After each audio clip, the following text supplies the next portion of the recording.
반갑습니다. 그렇습니다. 오늘 설교 주제는 오온이 다 공한 것을 비추어 보다입니다. 법회에서 우리는 반야심경을 독송합니다. 오늘도 반야심경 독송을 했는데요. 반야심경을 공부하면서 불교 그리고 원불교는 경험적인 종교다라는 생각을 하게 됩니다. 우리 일상생활에서 실천적으로 적용되는 면에 있어서 불교 그리고 원불교는 종교, 그러니까 최상의 가르침, 마루종자의 가르칠 교자, 최상의 가르침이면서, 그리고 철학적인 측면에서 봤을 때는 경험과학이라고도 볼 수가 있습니다. 이를 반야심경에 있는 그 메시지에서도 확인을 할 수가 있는데요. 관자재보살께서 행심 반야바라밀 조견 오온계공, 관자재보살은 관세음보살이라고도 하는데, 관세음보살은 세상의 모든 중생들의 고통의 소리를 다 들으시는 분이라는 뜻이 있어요. 그래서 천수천안이라고 그 능력을 지녔다고 하는데, 천안은 모든 것을 이렇게 볼 수 있다라는 뜻이고, 그리고 천수는 다방면으로 모든 방편으로 중생들을 도와줄 수 있다라는 그런 상징적인 의미를 가지고 있습니다. 그러한 관자재보살께서 그런 자비를 가지신 보살께서 오온이 공하다라는 것을 깨닫고 모든 고통과 괴로움으로부터 자유로워졌다라는 그런 의미입니다. 여기서 그 다음에 이제 쭉 이어지는 반야심경의 말씀은 그 오온이 공하다라는 그 명제에 대해서 상세한 설명이 덧붙여지고 있습니다. 색불이공 공불이색, 색즉시공 공즉시색, 수상핵식 역부여시. 그 말씀은 색이 공과 다르지 아니하고 공이 곧 색과 다르지 아니하다. 그리고 수상행식도 역시 그러하다. 그러하다라는 말은 수가 곧 공이요, 공이 곧 수요, 상이 곧 공이요, 공이 곧 상이요, 행이 곧 공이요, 공이 곧 행이요, 식이 곧 공이요, 공이 곧 식이다. 그거를 줄여서 수상행식 역부여시, 그렇게 말씀하고 계십니다. 우리의 경험을 여러 가지 틀로 과학에서도 인지과학이나 심리학이나 그리고 생물학이나 우리의 경험들을 다양한 이론적인 틀로 볼 수 있겠지만, 불교적인 관점 그리고 원불교적인 관점에서 볼 때 경험을 오온의 그 틀로 바라볼 수가 있습니다. 색수상 행식에 대해서 그럼 먼저 살펴보면, 색은 먼저 형태를 의미합니다. 근데 그 형태가 곧 시각적인 그런 형태만을 의미하는 것은 아니고, 시각, 청각, 그리고 미각, 촉각, 이런 우리 감각기관을 통해서 볼 수 있는 대상, 그리고 감각기관의 주체, 이것들이 다 색이라고 할 수 있겠습니다.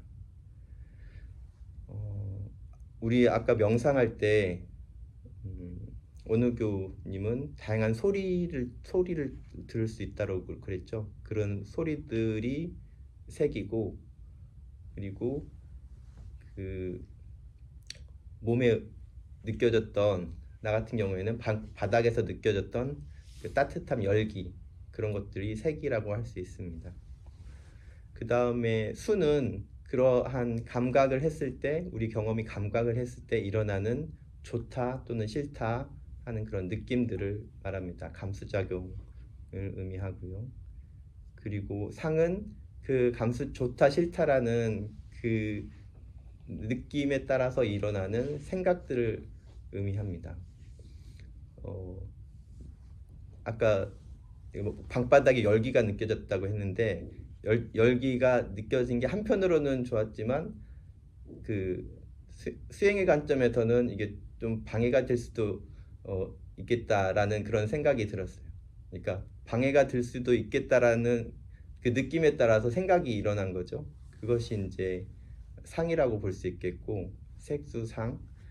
행은 그 생각에 따라서 어떤 의지작용, 충동이 일어나는 걸 말합니다. 방바닥이 따뜻하네? 그러면은 그, 그 전원을 껐으면 좋겠다. 방바닥 불에 전원을 껐으면 좋겠다라는 그 충동, 의지작용, 그거는 이제 행위라고 볼 수 있습니다. 이러한 경험들이 누적돼서 어떤 특정한 상황에서 그런 그 인식들이 형성이 되는데 이것들이 이제 식이라고 할 수 있겠습니다. 이 불교에서 부처님께서 말씀하신 이 오온의 분석은 우리의 존재가 오온의 결합일 뿐이다라는 그런 메시지를 담고 있습니다. 우리가 어떤 나라는 실체가 있다라고 생각하지만 실은 나라는 것은 이 색수상 행식의 결합의 다름이 아니다라는 거죠. 나라는 것이 따로 있는 것이 아니라 이 색수상 행식이라는 이것들이 결합되어서 나라는 그런 의식을 형성하고 있다라는 건데 살펴보면은 나라는 실체가 있지 않고 이 오온이 있을 뿐이다라는 그런 의미가 있어요. 근데 이제 부처님의 이 말씀을 이제 초기 불교에서 말씀하시던 부처님의 이 말씀을 후대 불교 학자들이 이제 연구를 하면서 그 나는 공하지만 이 오온이라는 이 법은 실체가 있다라고 얘기를 한 그런 흐름들이 있었어요. 근데 그거에 대해서 이제 대승불교 흐름이 나오면서 아니다, 부처님의 본인은 그 나라는 것이 공하다라는 걸 보이기 위해서 그것이 오온일 뿐이라고 말을 한 것인데 그 오온이 또 있다라고 말을 하면 부처님의 본이 어긋난 것이다. 오온마저도 실은 공한 것이다. 라고 말씀하시는 그 내용이 지금 반야신경의 대승불교의 경전으로서의 내용입니다. 이러한 무아와 무상의 가르침을 우리가 완전히 이해하려면 실은 우리는 우리의 경험을 세밀하게 관찰을 해볼 필요가 있어요. 그냥 공하다 해서 아무것도 없다라고 단순히 이렇게 생각으로 하는 것이 아니라 우리의 경험을 우리의 마음을 통해서 우리의 공적 연기를 통해서 세밀하게 살펴볼 필요가 있습니다. 정말 이 들리는 소리가 공한지 진짜 이 따뜻한 느낌, 온기가 공한 것인지 세밀하게 살펴보고 그리고 거기서 따라 일어난 느낌들, 생각들, 그리고 의지작용, 충동들, 그리고 내가 가지고 있는 그런 의식의 구조, 우리가 보통은 인식하지 못하는 나의 의식의 틀, 그 안에서 우리가 살고 있는데 이 의식의 틀이 과연 실체가 있는 것이냐, 그것들을 우리의 영지를 통해서 세밀하게 살펴볼 필요가 있습니다. 이것이 기본적인 우리의 마음챙김 수행 그리고 유념 공부, 우리 마음 공부라고 할 수가 있습니다. 이런 마음챙김 수행이 성숙하면 관자재 보살께서 오온이 실제로 공하구나라고 그렇게 터득하시고 모든 고통을 에서 건넜듯이 우리도 그러한 모든 고통에서 자유로워지고 다른 사람들도 자유롭게 해줄 수 있는 그런 능력이 얻어질 수 있을 거라고 생각합니다. 좀 더 오온에 대해서 살펴보면 세계 관찰입니다. 시각적인 이미지와 그리고 눈, 그리고 소리와 귀, 냄새와 코, 맛과 혀, 촉감과 몸 사이의 상호작용을 이제 우리가 세밀히 살펴볼 수가 있습니다. 우리가 수동적으로 이렇게 들리는 그런 감각들을 세밀히 살펴볼 수도 있지만 음악을 듣는 거는 소리를 듣는 거는 수동적인 거잖아요. 그렇지만 이제 촉감의 경우에는 우리가 신체 활동을 하는 중에 한번 손을 들어 올려 볼래요? 손을 천천히 손을 이렇게 들어 올릴 때 이 손에서 느껴지는 그 감각들이 있어요. 변화하는 그 감각들이 있어요. 조금 움직일 때 내 신경에서 느껴지는 그 작용들이 있습니다. 그것들을 세밀하게 살펴보는 것도 우리가 색에 대한 관찰, 색이라는 것이 어떤 실체가 있는 것이구나, 것이 아니구나, 이렇게 변화하는구나라는 것을 느낄 수 있는 그런 수행이 될 수 있습니다. 우리의 감각기관을 문이라고 하고 감각 대상을 손님이라고 봤을 때 우리의 마음은 문지기라고 할 수 있습니다. 감각이 이렇게 느껴질 때 그것을 그냥 대중 없이 이렇게 흘려보낼 것이 아니라 우리가 그 게이트 키퍼, 그래서 그 문지기처럼 딱 지켜보고 있을 때 그것이 도둑처럼 나의 마음을 빼앗아가지 않도록 이렇게 지켜볼 수 있는 그 힘을 기르는 과정이 색에 대한 관찰이 될 수 있습니다. 그리고 수에 대한 관찰, 감수작용, 느낌에 대한 관찰은 감각 기관으로부터 일어난 그런 감수작용들을, 감각들을 따라서 일어나는 느낌들이 있는데, 좋다 싫다 하는 그 느낌들을 내가 비판하지 않고 자세하게 이제 관찰하고 수용하는 태도로 지켜보는 그런 수행이라 할 수 있습니다. 좋다 싫다라는 느낌이 일어났을 때 이런 관찰이 없게 되면 좋은 것은 내가 취하려고 하고 싫은 것은 밀어내려고 하고 버리려고 하고 없애려고 하는 그런 작용이 있을 수 있습니다. 어머니의 조언이 듣기 싫은 소리, 듣기 싫다라고 이렇게 느꼈을 때 거기에 끌려가게 되면은 그 어머니의 조언을 반박하려고 하고 그걸 쳐내려고 하고 그런 작용들이 일어날 수 있습니다. 그때 알아채지 못하면.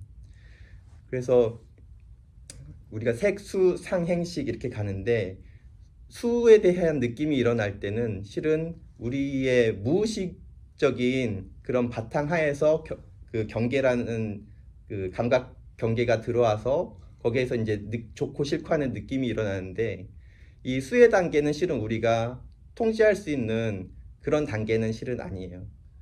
그건 무의식적인 작용이고 좋고 싫고 하는 그런 느낌은 일어날 수 있는데, 근데 그때 우리가 바로 알아차리면 거기서 생각이 더 번져가지 않고 거기서 충동적인 작용이 반박하고자 하는 그런 의지작용이 더 번져나가지 않고 바로 끌 수가 있어요.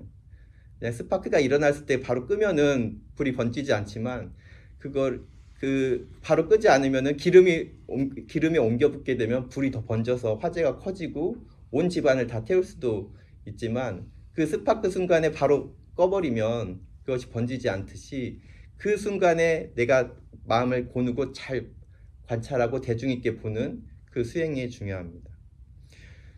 그래서 우리 단계에서는 수 단계에서 알아차리는 것이 가장 최상의 단계일 수 있는데, 그렇다 하더라도 생각과 행동으로 번져가는 것을 실은 우리 힘이 약할 때는 어떻게 할 수는 없을 수 있어요. 그렇게 하더라도 생각으로 번져간 단계에서, 그리고 의지작용이 일어난 그 단계에서라도 내가 알아차리면 그 악순환의 고리를 끊을 수가 있습니다. 우리가 경계마다 내가 민감한 경계, 그런 것들이 다 다를 수 있어요. 원우교우님이 민감한 경계가 다르고, 그리고 형정교우님이 민감한 경계가 다르고, 제가 민감한 경계가 또 따로 있을 수 있어요. 그 경계는 실은 우리의 의식작용에서 무의식으로 형성된 의식의 그 틀 구조 하에서 어떤 경기가 일어났을 때 그 의식 구조와 그 경기가 맞지 않을 때 그러한 것들이 일어난 것이거든요. 그때 일어나는 그런 느낌들, 생각들, 행동들, 의지작용들을 잘 살펴보고 그 악순환의 고리를 끊게 되면 나에게 형성되어 있는 부정적인 그런 업식들을 우리가 정화를 해 갈 수 있게 됩니다. 그래서 대종사님께서는 그래서 이 수행에 대해서 이런상 법어에서 이렇게 말씀을 해주셨어요. 하나하나 반복되는 구절인 것 같은데도 이렇게 말씀을 해주셨어요.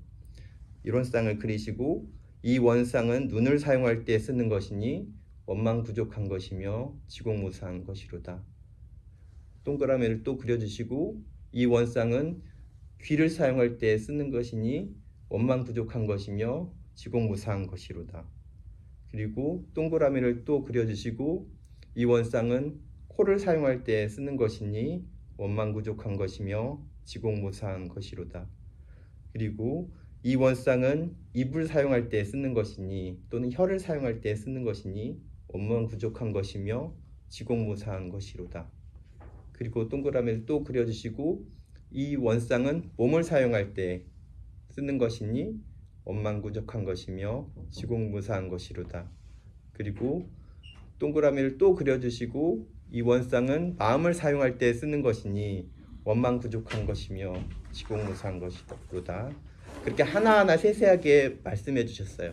이거는 그냥 안이비설신을 사용할 때 이렇게 하는 것이다라고도 말씀하셨는데 이걸 세세하게 이렇게 말씀하시는 이유에 대해서 우리는 깊이 생각하고 내 일상생활 속에서 안이비설신이 육근을 작용할 때 그 순간순간에 있는 그 감각 경계들 그리고 느낌의 경계들 생각과 행동의 경계들을 대했을 때 우리가 그 마음을 바라보고 그걸 멈추고 온전한 생각으로 취사하는 그 윤영 공부들을 해 나가라는 그 말씀을 이렇게 자세하게 해주셨습니다. 불교와 원불교에서는 깨달음 이후의 수행이 있고 깨달음 이전의 수행이 있습니다. 우리 일원상 대종사님께서 말씀을 하시고 일원상의 진리를 말씀하시고 이 진리대로 그걸 깨닫고 공부하면은 가장 최상급이겠지만 그렇지 않더라도 이론상의 진리를 믿고 그 깨닫기 전에라도 이 이론상의 바탕에서 이론상을 표준 삼아서 수행을 해 나갈 수 있다고 그렇게 말씀을 해주셨습니다. 이렇게 나가게 되면 우리가 그 감각 안이비설신의 색성향 미촉법 이렇게 얘기했는데 안이비설신은 감각의 주체이고 색성향 미촉법은 이 감각과 감수작용들의 대상이 됩니다. 이것들이 이제 우리가 구분되어서 이렇게 바라보는데 이것이 그 지난주 설교의 마음거울에 이렇게 얘기를 했잖아요. 실은 이 하나의 그 진리에서 공정영지의 그 마음 거울에서 일어나는 모든 현상이다라는 불이문의 그런 경지까지도 유무초월의 경지도 우리가 깨달을 수 있을 거라고 생각이 됩니다. 이제 새해가 됐고 이제 벌써 한 달 지나고 2월 달도 돼서 며칠 지났는데 새해가 되면은 이제 나의 습관을 이렇게 행동을 고쳐봐야지 그런 마음을 가질 거예요. 근데 그 행위에 대해서 어떤 결과만 가지고 그렇게 볼 것이 아니라 그렇게 목표를 세우는 거는 분명히 필요하고 중요해요. 근데 그걸 이루어가는 그 과정에서 나에게 그거를 막 가로막는 그런 장애물들의 경계들이 있을 때 그것을 자세하게 살펴보고 그것들이 그 텅 비어 있음을 내가 느껴보고 그걸 온전하게 수용하고 할 때 그럴 때 변화가 생기거든요. 이제 그 가르침은 우리 나라는 것이 그 나라는 존재가 고정된 실체가 있는 것이 아니라 그 변할 수 있는 그 무한한 가능성을 가지고 있는 텅 빈 존재라는 것입니다. 무엇이 꽉 차 있을 때는 거기 담을 수 없지만 우리의 태도가 그 진리를 알고 인지하고 내가 텅 빈 존재라는 거를 수용을 하게 되면 그 변화에 대한 가능성이 이렇게 열리거든요. 그래서 이제 우리가 이런 그 부처님과 대종사님의 이제 가르침을 배우는데 파도의 성질을 모르는 사람들은 물에 빠지면은 허우적거리면서 이게 괴로움이죠. 근데 그 파도의 성질도 알고 그리고 파도를 탈 수 있는 도구인 그 서핑 그거를 가지고 있으면 이 파도를 즐길 수가 있어요. 이제 우리 고해의 바다라고 하는데 이 세상의 진리와 원리를 아는 사람들은 이 바다가 고해가 아니라 은혜로 화하게 할 수 있고 그리고 그 파도를 즐길 수 있는 그런 사람이 될 수 있습니다. 우리가 낙원세계를 건설하자는 것도 이 세상의 원리를 잘 알게 되면 고통이 아니라 은혜로 바꿀 수 있고 우리가 그 낙원세계의 주인이 될 수 있다라는 그 메시지를 대종사님께서는 내주셨습니다. 그래서 우리가 마음공부라는 서핑 기술을 잘 배워서 고해의 바다를 은혜의 바다로 변화시키고 그 은혜의 바다에서 즐길 수 있는 그런 우리 도반들이 되기를 염원드립니다. 감사합니다. 감사합니다.